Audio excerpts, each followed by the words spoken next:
1876, na Inglaterra, um advogado, Charles Bravo, morreu envenenado, depois de 3 dias de profunda agonia. Os médicos que o atenderam e a polícia que investigou o caso, inicialmente acreditam em suicídio. Afinal, a vítima, durante os dias que estava morrendo, estava serena e não disse quem poderia tê-lo envenenado. Os familiares e amigos discordam da opinião dos médicos e da polícia. Exigem uma investigação.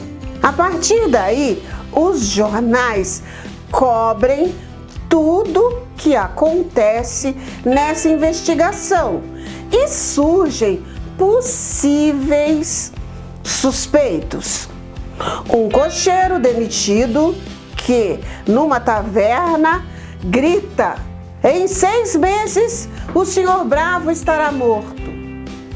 Uma dama de companhia que foi ameaçada de demissão, a esposa, Florence Bravo, e seu amante.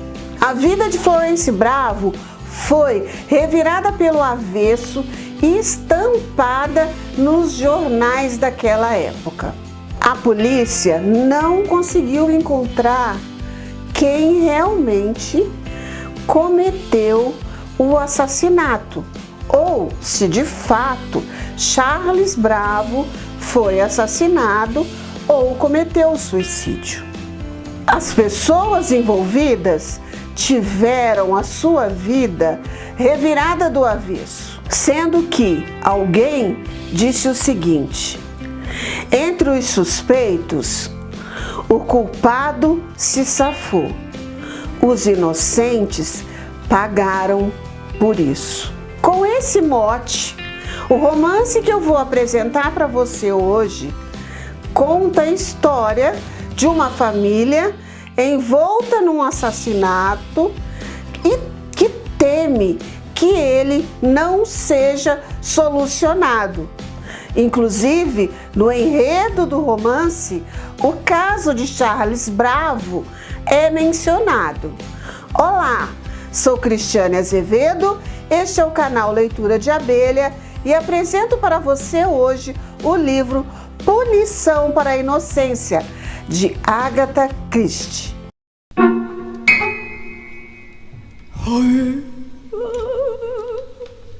Agatha Christie é uma autora britânica muito conhecida pelos seus livros de assassinato e mistério, o que lhe rendeu o título de A Dama do Crime.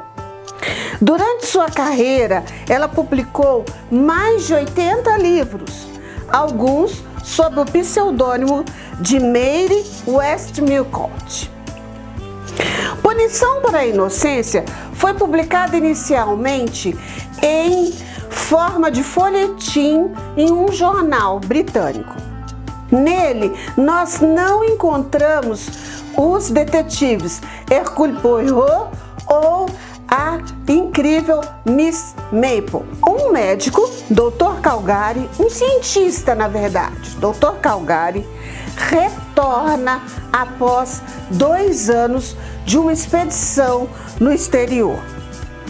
Ele tem uma missão moral e muito desagradável para realizar. Ele tenta adiá-la o máximo possível, mas vai. Ele encontra os amigos, ele prepara toda a sua viagem e parte. Segue de carro, pega uma balsa, pega outro carro. Quando ele entra nesse carro, ele pergunta ao motorista: "Você sabe onde fica a mansão Pico Ensolarado?" O motorista se surpreende, diz que sim, todos conhecem, descreve mais ou menos o roteiro, como que se chega até lá, e diz: "Você é uma das poucas pessoas que chama este lugar de mansão do Pico Ensolarado. Aqui nós a conhecemos como Mansão pico da víbora. No momento que segue o seu caminho, ele começa a pensar e analisar a paisagem e a pensar na missão que ele tem que cumprir. Aos poucos, o leitor vai mergulhar no mistério, no motivo do Dr. Calgary fazer tal viagem. Estoura a Grande Guerra. Muitas crianças são afastadas das suas famílias, perdem seus familiares e outras famílias acolhem essas crianças. Após o fim da guerra, algumas crianças reencontram seus familiares, voltam para o seio da família, outras não. O casal Ardili recebe um grupo de crianças nesse período, cuida deles, termina a guerra, alguns reencontram seus familiares e outros não. Eles adotam 5 crianças.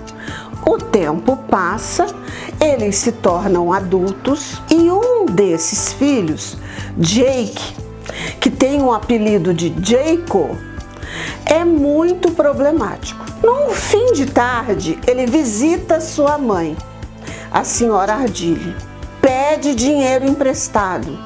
Ele está sempre envolvido em problemas, com dívidas, com alcoolismo, está sempre envolvido em problemas. Dessa vez, a mãe nega o dinheiro. Eles discutem, Jacob vai embora. Naquela noite, a mãe de Jacob e dos outros é encontrada assassinada violentamente com o atiçador da lareira.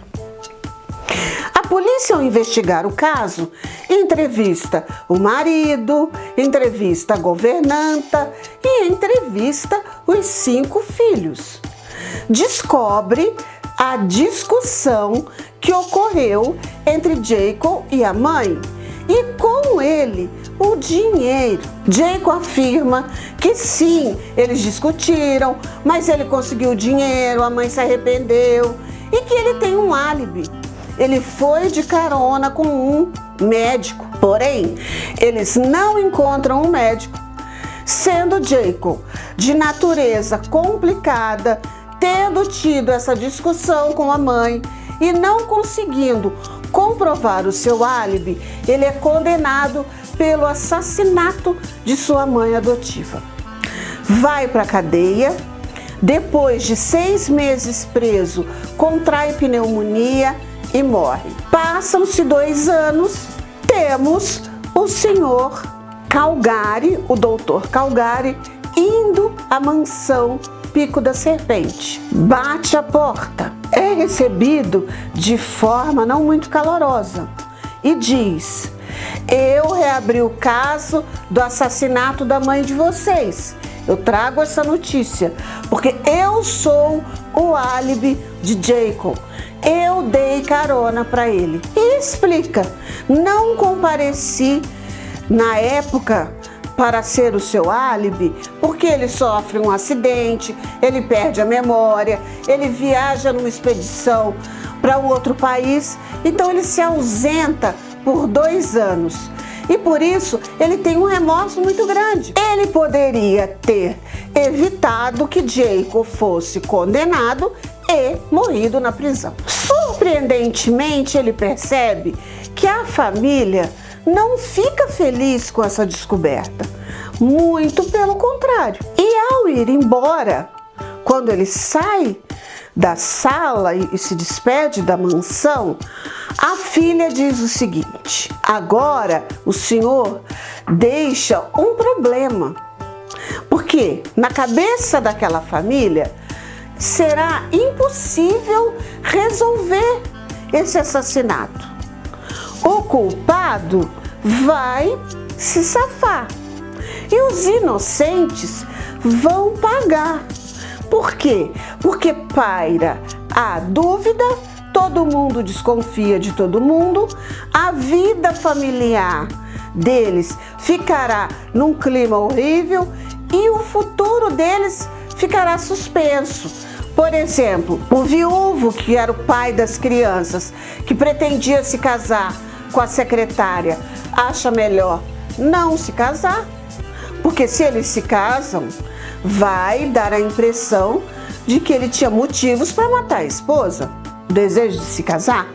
A filha que estava noiva, o noivo resolve adiar o casamento, dar um tempo no noivado, ou seja, os inocentes pagarão pelos culpados, pela pessoa, pelo assassino, porque eles acreditam, e aí há até a referência do caso do advogado Charles Bravo, que nunca foi solucionado. O doutor Calgary, junto com a polícia, vai fazer uma investigação.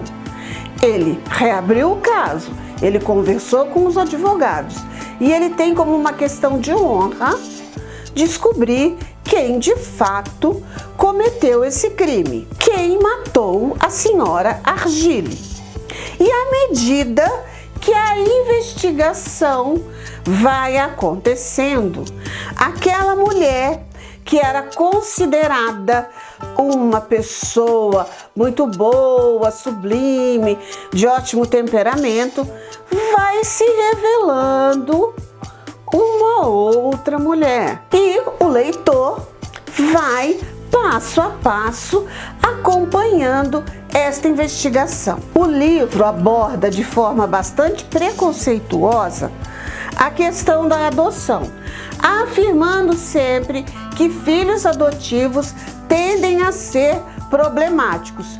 Isso é mero preconceito.